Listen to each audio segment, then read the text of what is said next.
You know that feeling? Just drowning in information. Oh, yeah. Every single day, it feels like we're just bombarded with news articles, research papers, reports.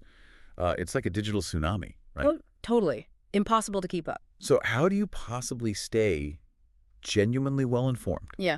You know, keep up with your field, understand what's happening in the world without getting completely, utterly swamped. That's the million-dollar question. Well, that's our mission today. We're taking a deep dive into exactly that. Okay. How you can cut through all that information overload. We'll look at leveraging some powerful new tools to quickly summarize content from, like, the best publications out there. Right. And, crucially, figure out how to adapt all that learning for your real life. Make it stick. Exactly. And for this deep dive, we've pulled insights from, well, a really fascinating stack of sources. Oh, yeah. We've got comprehensive guides on the latest AI summarizers, explorations into the rapidly evolving world of audio articles, and curated list of top magazines across diverse fields. Think personal development, culture, tech, and even that often tricky realm of politics. Politics is always tricky. Always. So, this deep dive, it's basically designed to give you a genuine shortcut to being truly well-informed. We're trying to extract the key nuggets for you. It's a genuine problem, though, isn't it? Just the sheer volume of text we face daily. It's immense. Whether it's those really dense research papers for work or just trying to keep up with general news. I mean, trying to manually summarize everything yourself, it's a massive time sink. Yeah, absolutely. Forget it. My inbox sometimes feels like a digital landfill, honestly. So the idea of cutting through that noise is incredibly appealing. It really is. And what's fascinating here is how AI article summarizers have, truly emerged as essential productivity tools. Essential, you think? I do. They're transforming how we process information. It's not just a convenience anymore. It's becoming standard practice. Look at this. According to McKinsey's 2023 AI report, a whopping 73% of organizations are now using AI for content processing and summarization. 73%? Yeah. And they're seeing productivity gains averaging, get this, 25 to 35%. Okay, that is significant. It's a huge return. That 25, 35% gain, that's massive. But how do you even begin to choose one of these tools? Are they all basically the same, or are there hidden pitfalls, things you should watch out for? That's a really important question because, no, they're definitely not all built the same. Okay. Our sources point to several key criteria you should look at. First, and maybe most obvious, is summary, quality, and accuracy. Right. Does it actually understand the text? Exactly. Modern AI summarizers can actually achieve between 85% and 95% accuracy for general content. That's pretty high. It is. The best tools really maintain the original context while grabbing the essential info, without losing the core meaning. Okay, so accuracy first. What else? Second, ease of use. An intuitive interface is absolutely crucial. You shouldn't need a PhD in computer science to get a decent summary. Makes sense. Keep it simple. Third, input flexibility. The top tools handle various formats. You can paste text, drop in article links, upload PDFs. PDFs are key for research. Definitely. And some even work with video content now. Video summaries. Interesting. Yeah. And here's something maybe a bit surprising from our research. The generosity of the free client is often a make-or-break factor for users actually sticking with a tool. So what can you really do without paying? Precisely. What can you accomplish without opening your wallet?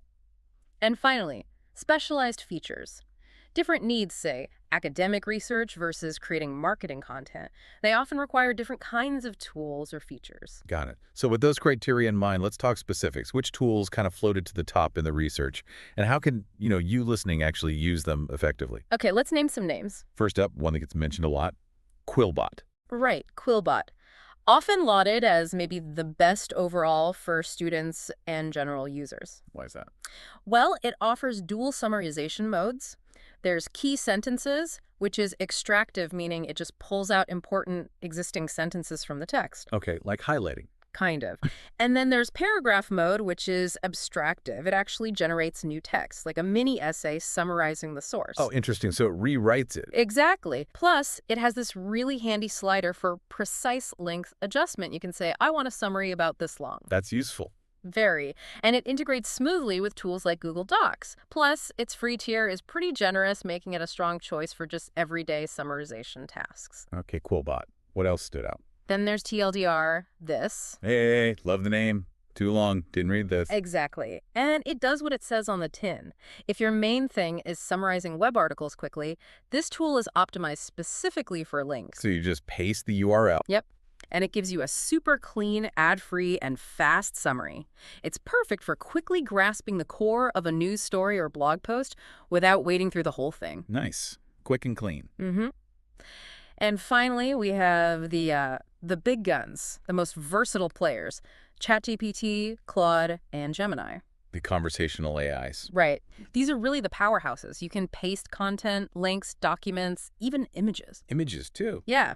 And then you can completely customize the summary, the style, the length, the focus, just by asking it, having a conversation with it. So you can tell it how you want it summarized. Precisely. You can ask follow-up questions to tweak the summary, refine it iteratively.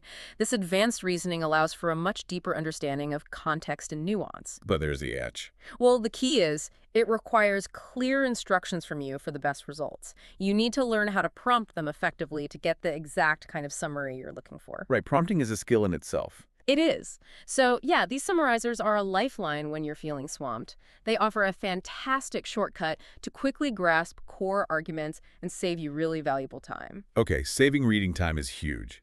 But what if you don't even have time to read a summary? Our research pointed to a massive shift towards audio, didn't it? Oh, absolutely. Audio is booming, and for very good reasons. That's driving. Well, on the publisher side, it's about engagement, monetization. But critically, it's about user convenience. Convenience, how so? Think about The Economist. They actually identified this unread guilt factor. Unread guilt? Yeah, subscribers were canceling because they simply didn't have enough time to read everything they wanted to read in the magazine. I feel that sometimes. We all do. So audio, for The Economist, becomes a crucial retention tool. People are busy. They want to stay informed while they're, cooking dinner, running errands, exercising. Multitasking. Exactly. It allows you to transform that otherwise sort of idle time into active learning time. It really does sound like a perfect solution for the multitasking listener. You mentioned the shift to AI voices, though. That feels like quite a leap technologically. What's the deal there? That's right. And while, sure, human narration is great, AI voices offer just unparalleled scalability and cost-effectiveness. Cheaper and faster. Much. Yeah. Publishers like Aftenposten in Norway and News24 in South Africa have even cloned their main podcast hosts' voices. Clone their voices. Yeah, seriously. Yeah, to automate narration across almost all their articles. This means stories can be updated in real time with audio without significant extra cost. That's vital for breaking news. Wow. That democratizes audio creation then. It really does. So let's look at how some of the major players are adapting to this audio revolution and again, how these changes actually apply to you listening. Okay. The New York Times, for instance. They're currently testing an app called NYT Audio. Right, I saw that. It aims to bring together audio journalism, storytelling, narrated articles, podcasts, kind of an all-in-one audio hub.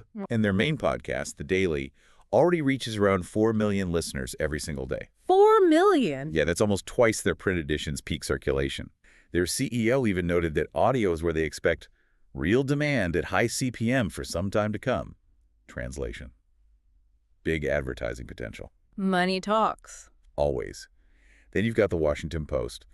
They found that readers who listen to audio articles engage more than 3 times longer with their content. 3 times? That's huge. Isn't it?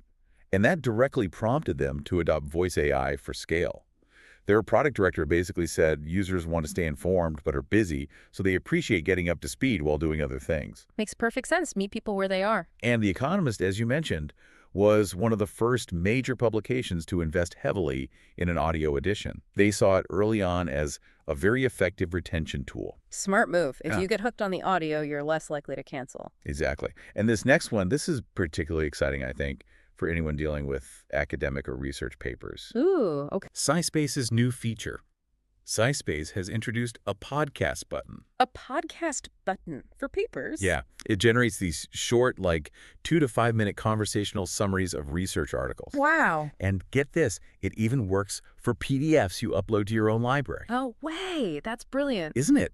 Imagine getting quick audio briefings on complex scientific papers while you're commuting or, out for a walk. That is genuinely a game changer for academic learning, turning dense research into something you can just absorb. Yeah. That's adapting learning right there. Totally. So whether you're a student facing a stack of papers, a professional trying to keep up with industry trends, or just like insanely curious about everything, Mm-hmm. you can now truly turn your commute or your chores into valuable learning time by accessing summarized content in audio format. The tools are there. Okay. Now, once you have these amazing tools to summarize and even listen, Mm-hmm. where should you actually point them? Where should you direct your focus? Good question. Our sources highlighted some top magazines across a variety of interests, right? To help you gain truly deeper insight and, again, adapt that learning into your life. Exactly. Let's dive into some specific categories and publications. This is where you really start to tailor your information diet for maximum impact. You want to make sure you're getting the best, most relevant articles summarized or read to you. Okay. Let's start with personal development. If someone wants to use this tech for growth, what should they add to their reading list? How can they adapt that learning?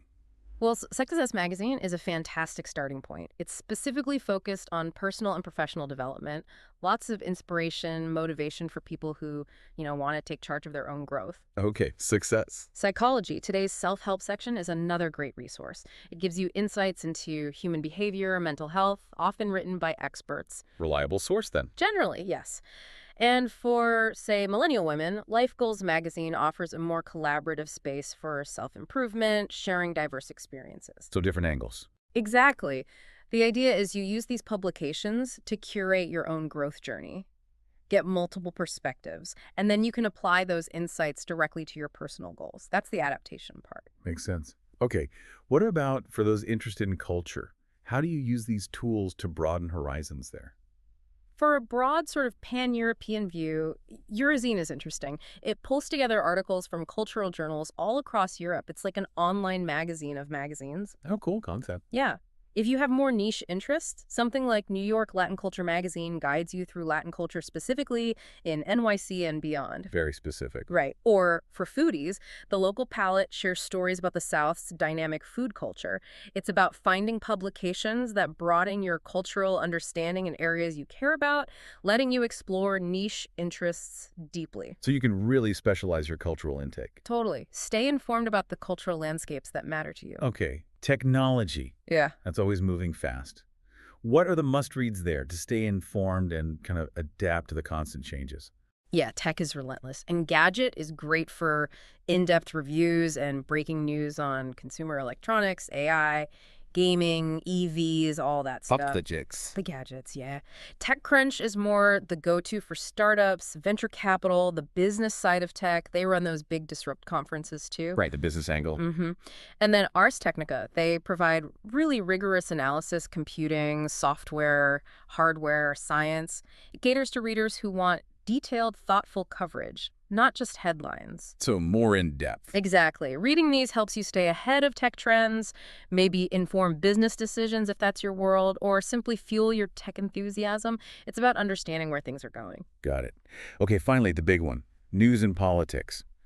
How can someone gain a truly comprehensive understanding here without just falling into an echo chamber? This feels more critical than ever, doesn't it? It absolutely does. And one of our sources, a Reddit discussion, actually grappled specifically with this challenge. No, interesting. What came out of that? Well, the really consistent recommendations for getting a comprehensive handle on both domestic and world politics were The Economist and Foreign Affairs. Those two keep coming up. They do. The Economist is generally seen as a consistent, center-right or maybe neoliberal publication, but with really high-quality global reporting. Global focus is key. Absolutely. Its strength is covering nearly every part of the world, providing crucial historical context, and often making complex science or tech topics understandable, even if you're not an expert. That's valuable. And what's fascinating, like you said, is despite its leanings, it consistently comes up as a top recommendation, even for people on the left. That's a pretty surprising testament to its sheer depth of global reporting. Huh, interesting. And foreign affairs. That one's linked to the Council on Foreign Relations, so it's often considered kind of a mouthpiece for the U.S. foreign policy establishment. It features essays from various authors within that sphere. So establishment perspective. Largely, yes. Other highly recommended reads included the Financial Times, often called the best daily paper in the Anglosphere. EFT, right. Yeah. And interestingly, it's particularly valued by some, including socialists, for its accurate financial reporting. I socialists. Well, The logic shared in the source was basically, if your primary goal is to sell a newspaper to the financial elite, you actually cannot systematically lie to them about the numbers. So it becomes a reliable source for financial facts, even if you strongly disagree with the paper's editorial conclusions. That's a fascinating take. Reliable facts, debatable conclusions. Exactly. Bloomberg also serves a similar niche for comprehensive business and finance news. Very data-driven. Okay, so the takeaway here isn't just finding one perfect source, is it? It's about building a diverse portfolio, getting different perspectives. Absolutely, 100%. The discussion really highlighted the critical importance of reading beyond just one country's publications or one viewpoint. Go international. Yeah. Consider sources like the South China Morning Post for insights on Asian geopolitics, or maybe Le Monde for a non-Anglophone perspective, maybe using Google Translate if you need to. Right, use the tech. Use the tech. The point isn't necessarily to agree with every viewpoint you encounter. Far from it. It's about understanding how issues are being framed and presented across different ideological slants. So deliberately seeking out publications like, say, Current Affairs for Modern Socialist Thought, or maybe The Spectator for UK conservative views. It's about building that balanced reading list to actively counteract your own inherent biases. A conscious effort. Yes, and that's how you gain a truly multifaceted understanding of complex issues. That's how you adapt global insights to your own worldview and make genuinely informed decisions. Wow. We really covered a lot of ground today, haven't we? We certainly have. From the latest AI tools that can instantly summarize just vast amounts of information to the booming world of audio articles that let you learn while you're on the go. Yeah, turning commute time into learning time. To drilling down into specific top magazines that can enrich your understanding of everything from personal growth and culture to tech and global politics. The goal through all of this, really, is to empower your learning journey. Right. With these insights, hopefully you feel less like just a passive consumer of information and more like an active curator. You're choosing not only what you learn, but how you learn it. Taking control. Exactly. So you can truly adapt that knowledge into your life and make it work for you. And that, I think, brings us nicely to our final thought. Something for you to mull over. Yeah, consider this. How intentionally curating your information diet, thinking carefully about both what you consume and how you consume it, isn't just about staying informed anymore. It's more than that. I think so. It's about actively shaping your capacity for critical thinking, building your own unique, well-rounded perspective, and ultimately adapting more effectively in a world that just keeps changing faster and faster.